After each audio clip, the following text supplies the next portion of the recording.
Senator Bernie Sanders is the first presidential candidate to call for a total ban on the use of facial recognition software for policing. He's also calling for a moratorium on the use of algorithmic risk assessment tools that aim to predict which criminals will reoffend. His pledge to institute these changes if elected is part of his broader criminal justice reform plan, released over the weekend, which includes other ideas like ending programs that provide military equipment to cops and creating federal standards for body cameras. Sanders' promises about facial recognition and algorithmic risk assessment stand out because they show he's thinking seriously about the ethical risks of AI technologies. Police officers and judges currently use both these systems to guide their decisions, despite evidence that these systems are often biased against people of color. Sanders says he won't allow the criminal justice system to go on using algorithmic tools for predicting recidivism until they pass an audit, because we must ensure these tools do not have any implicit biases that lead to unjust or excessive sentences.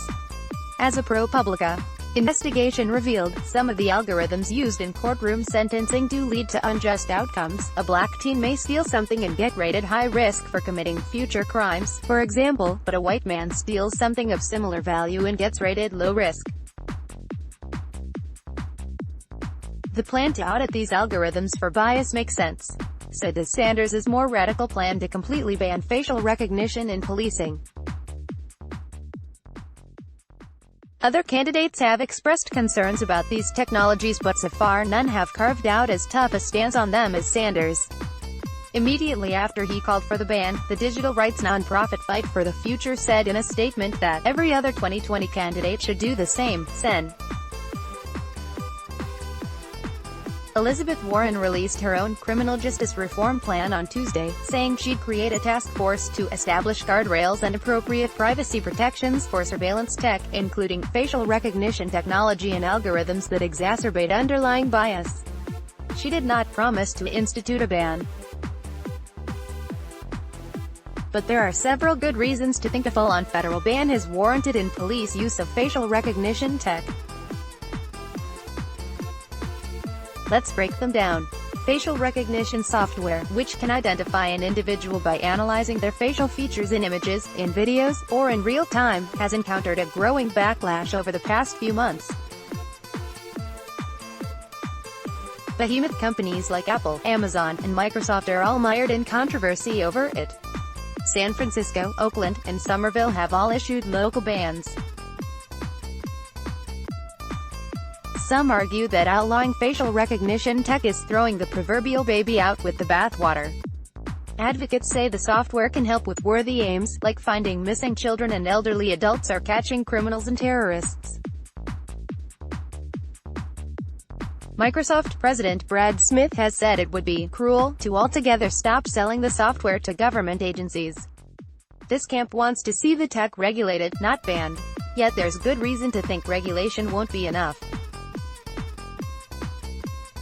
The danger of this tech is not well understood by the general public, and the market for it is so lucrative that there are strong financial incentives to keep pushing it into more areas of our lives in the absence of a ban.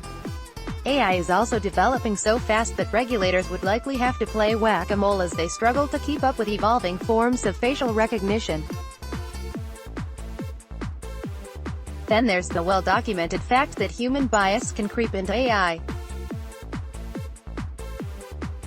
And this manifests as a problem with the training data that goes into AIs. If designers mostly feed the systems examples of white male faces, and don't think to diversify their data, the systems won't learn to properly recognize women and people of color. And indeed, we've found that facial recognition systems often misidentify those groups, which could lead to them being disproportionately held for questioning when law enforcement agencies put the tech to use. In 2015, Google's image recognition system labeled African Americans as gorillas. 3 years later, Amazon's recognition system wrongly matched 28 members of Congress to criminal mugshots. Another study found that 3 facial recognition systems, IBM, Microsoft, and China's Megvii, were more likely to misidentify the gender of dark-skinned people, especially women, than of light-skinned people. Even if all the technical issues were to be fixed and facial recognition tech completely debiased, would that stop the software from harming our society when it's deployed in the real world? Not necessarily, as a recent report from the AI Now Institute explains. The tech gets just as good at identifying black people as it is at identifying white people.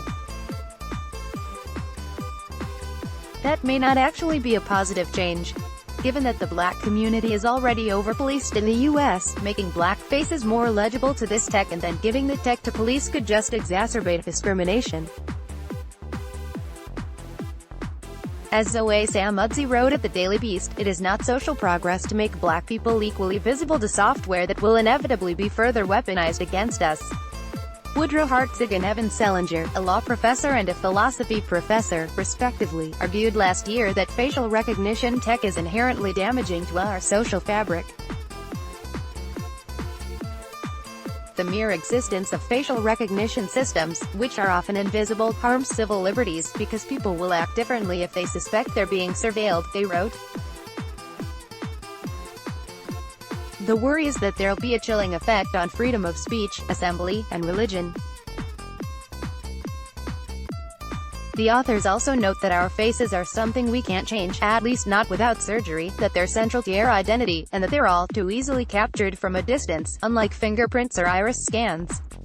If we don't ban facial recognition before it becomes more entrenched, they argue, people won't know what it's like to be in public without being automatically identified, profiled, and potentially exploited. Luke Stark, a digital media scholar who works for Microsoft Research Montreal, made another argument for a ban in a recent article titled, "Facial Recognition is the Plutonium of AI." Comparing software to a radioactive element may seem over the top, but Stark insists the analogy is apartment. Plutonium is the biologically toxic element used to make atomic bombs, and just as its toxicity comes from its chemical structure, the danger of facial recognition is ineradicably, structurally embedded within it, because it attaches numerical values to the human face.